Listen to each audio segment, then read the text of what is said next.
you, Vasu. Happy to see you all, and whole Forum for Women welcomes you all. Thank you all for joining. Before I start, my team would like to greet you all. We have Miss Masu. She is the founder of Whole Forum for Women. She's waving to you. Uh, we have Miss Devi. She's a co-founder of our team. And we have also Miss Bhairavi. She's not present with us today as she's traveling, but I welcome you all on her behalf. And I'm Anjali. I'm also a co-founder of Whole Forum for Women. So we started this series of online informative sessions with the topic of menopause phase of women's life. And this is a physical process which we go through, which also needs a lot of inner strength to go through it. In this line, our last session was all about being aware towards our feelings, recognizing them, and being compassionate towards ourselves, creating an awareness of the self.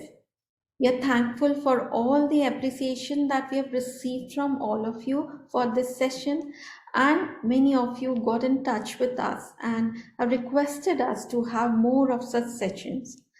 Our today's session is the next step to our previous session, and the topic is align with yourself. And we have a very qualified wellness coach with us to guide us in our journey towards ourselves and understanding about our physical body, our mental body, and our soul. So before we conclude this topic of menopause, we will have few more sessions for making our inner self strong and imparting some more information on this topic. Just letting you know that we are uploading the recordings of all our sessions on a YouTube channel, that is Whole Forum for Women. And also please note that this session will also be recorded. So without making any delays, I request Miss Devi to tell us about our talented, very talented guest today. Over to you, Devi. Anjali, it's very nice to have you all. Good evening. Isn't it exciting to meet us every first Friday of the month? I'm very excited for the session. Before I'm going to introduce the guest, I'm just going to ask you one simple request to you all. Can you do an applause? Just as a reaction. I would like to see whether we can do an applause in the reaction like this. Yes, good, great. Now let me introduce the guest. So the person to whom we have today, I'm extremely pleased to introduce to you all the guest of the session, Renuka Krishnan. The laurel she has achieved is huge that we need many hours to speak about that. For example, when she started filling a profile in one of the social media platforms, Facebook, they called her and said, Renuka, we do not have any more fields to add. You keep adding your profile, you keep updating things. I'll just read a few for you, okay? Sujok therapist, founder at a Giverty, posture alignment and movement educator, yoga instructor, plant-based nutritionist, wellness coach. I can read on forever. And Renuka thought, okay, why I'm dependent on Facebook and all, and went on to create a beautiful website, renukakrishnan.com. So you can get to know more about her through that site.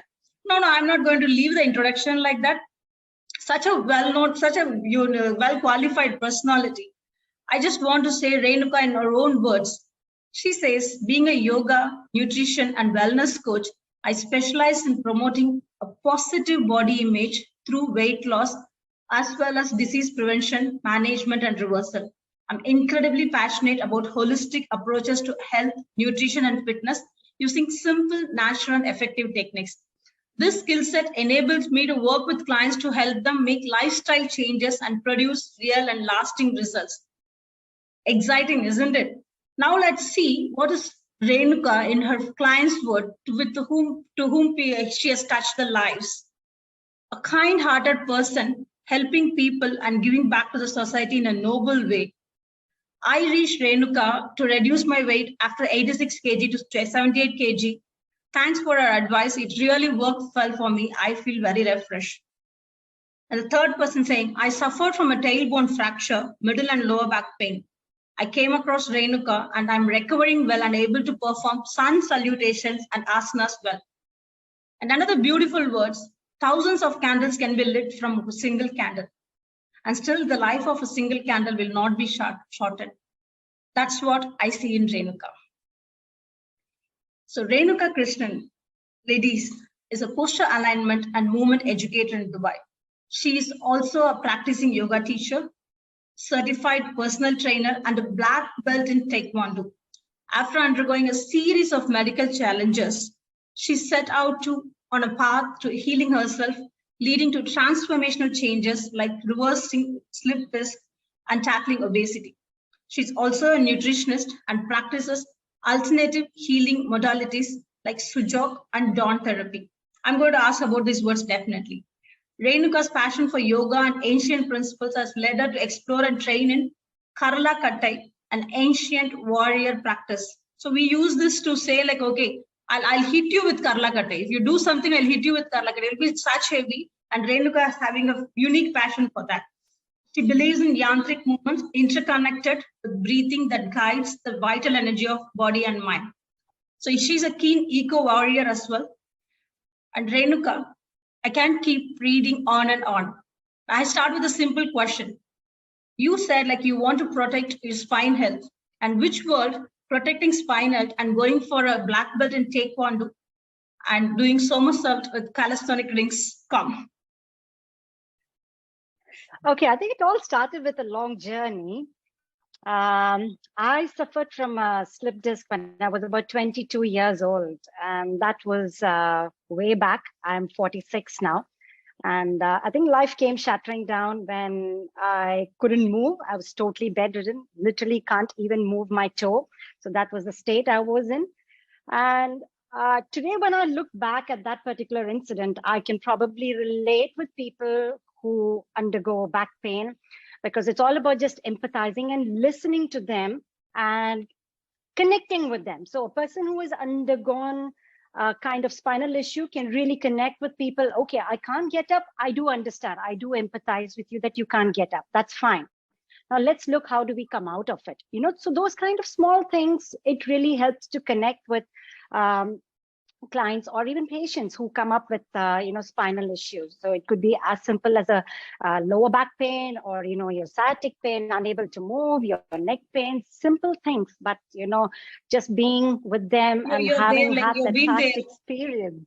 Yes. Yeah, I've been there. So getting to connect with them becomes much easier. So at that point of time, when I was in the bed, I really thought, why me? And what went wrong? But I knew I grew up with a terrible posture. I'm a tall person, like I'm about 5 feet 8 inches tall. So I remember my mom telling me always, don't hunch, don't hunch. And I never took it seriously. And obviously those series of bad postural alignment led to what happened when I was 22. But yes, today when I look back, I feel that was important for me to have gotten to this. Else I wouldn't have actually connected with people. I would be like any other person who would just kind of prescribe things if I was in the medical field, but not connecting with the person's feelings as to how it would be to be paralyzed in that position, you see? So I think it's important to appreciate what you have at this point of time, but a couple of years down the line, when you kind of look back, I think you appreciate that even more, because if that learning or that experience wasn't there, I wouldn't be what I am today. So yeah, no hard feelings. That was important for me to have gone through it. Yeah. Before I give it to Vasu, it did give me, yeah, sure. But it did give me a lot of experiences, a lot of learnings in life. And it's been a long journey, I would say. Things didn't change overnight because, 20 years or 25 years back, we didn't have these kind of resources, or, the communication channel wasn't this open. We didn't have books, we didn't have social media, and we didn't have any other modalities of learning. It was just books, and access to books wasn't so easy. So today, I think we have different channels of communication, and it helps connect with people in that particular field. And I think that's really good to contribute as well in this zone. Wonderful, wonderful. Something that you want to share, like a learning that changed your life Would you be able to? Of course, this is one of the big things which has changed my life. Being in that space where, being bedridden and coming out of it, I think it has completely changed the way my mind works as well. That you can overcome any situation. It's very easy to give up on hope, but yes, hope is something that keeps you going. And look for opportunities around you. It could be the tiniest one, but those opportunities will come back to you in some role or the other. So grab onto them and keep moving on. See, life is a long journey, right? You do not have a reverse gear in your lifelong journey. So there's no point looking back. Probably just take experiences from them, and you just got to sail, got to keep moving on. And that's why Sujok and Dawn therapy happened. That came into my life pretty later. So I think it came sometime in 2017, 2018, when I started teaching yoga. And because I started to feel that yoga, just practicing yoga alone wasn't enough. I used to have people with constant headaches, spinal issues, neck pain. And yoga is a long journey. It's a lifestyle change. But people were looking for quick fixes.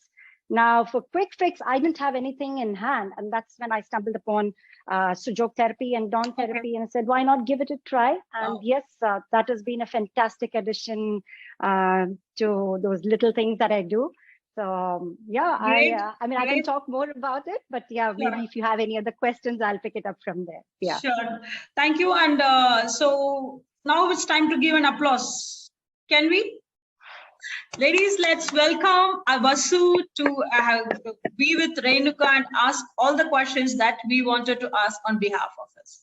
Over to you, Vasu. Thank you, Devi, so much.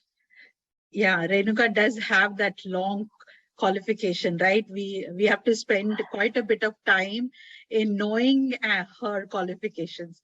I spent quite a bit of time, so yeah. So Renuka, the first, the most layman question I'm going to ask, people, when we talk about wellness, they all think about spas or getting massages because, those words are used in a name of the spa, wellness spa or a massage spa, which is also, they will add wellness. And there are other things who think that just meditation is wellness or medication is wellness. So what, according to you, is wellness?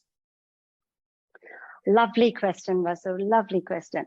Okay, so let's put it into a few aspects. So wellness can be put into 5 different aspects.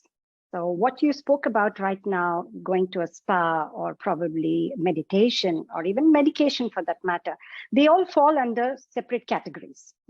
So the first one we'll speak about is your physical. So I'll first say what are the 5 categories, 5 aspects of wellness, and then we'll categorize them.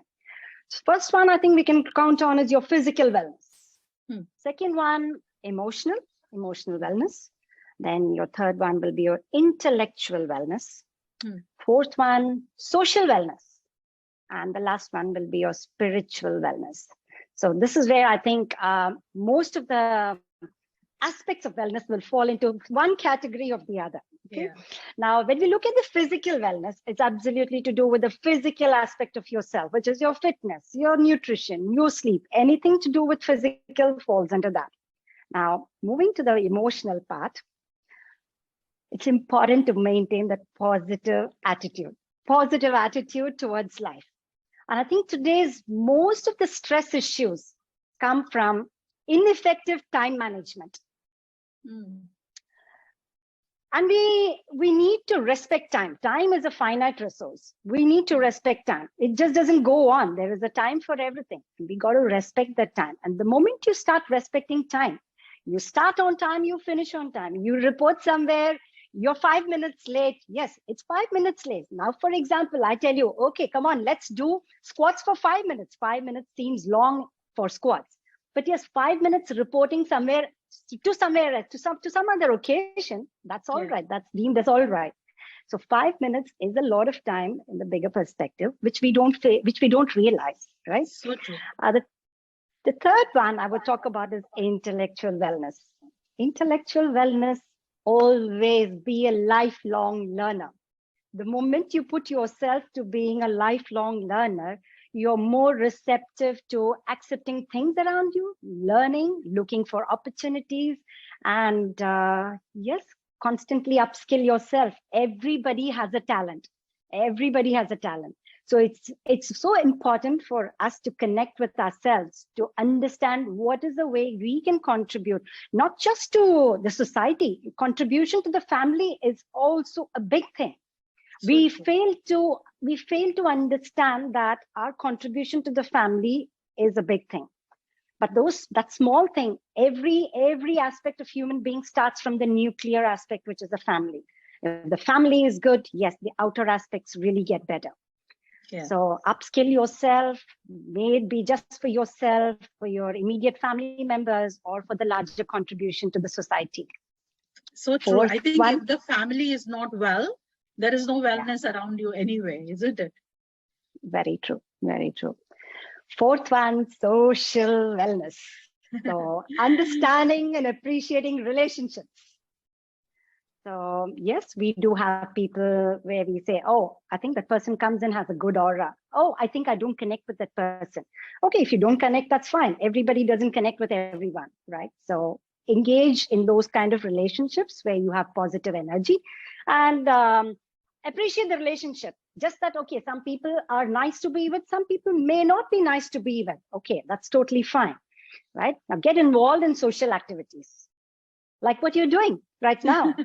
Yeah, So true. that brings a lot of happiness into your life. Getting involved in social activities, Yeah. the way you contribute to the community, like it's not just the community, to the immediate family as well as social activity. Okay, Very true. last one Last one is my our favorite spiritual. anyway. Yes, spiritual wellness. But frankly, spirituality and religion are quite mistaken. Yeah. I don't want to go very deep into it, but I think very basic explanation of a definition of spirituality and religion. Religion is a specific set of organized beliefs and practices. So True. it just shows us a path. It puts us on track. It's a discipline, and it just it keeps you moving on a day-to-day basis. Now, spirituality is a very individual practice. It's an individual practice. What might be spiritual to me would be completely different to another person. It's an individual practice, and it has to do with your own inner peace, your purpose, and meaning in life. So well said. The moment you connect with, you start asking this question, what's the purpose? What's the meaning in life? It's a big question mark that arrives in front of you, because most of us live a life without even knowing what's the purpose and meaning. Not that I know it and all, but it's always a path to ask that question once in a while and see if you're on the right track. And that helps you to move on, you see. Yeah. So true. I didn't realize that just the word wellness has so much into it. You brought 5 aspects into it. So beautiful. Very nice. So shall I go to the next one? You have something most more key important thing, one last sentence, which I might really like to say is, we need to realize that our role in life has a greater value than what we do every day. We go to work, we come back, we do some mundane jobs, a monotonous life. But we need to connect with ourselves that our role in life is has a greater value than what we do every day. So the moment you put this in perspective, I think a lot of things come to clarity. Yeah. Yeah, very true. Yeah. Very true. Thank you so much. That was elevating. Yeah. So let me go to the next one.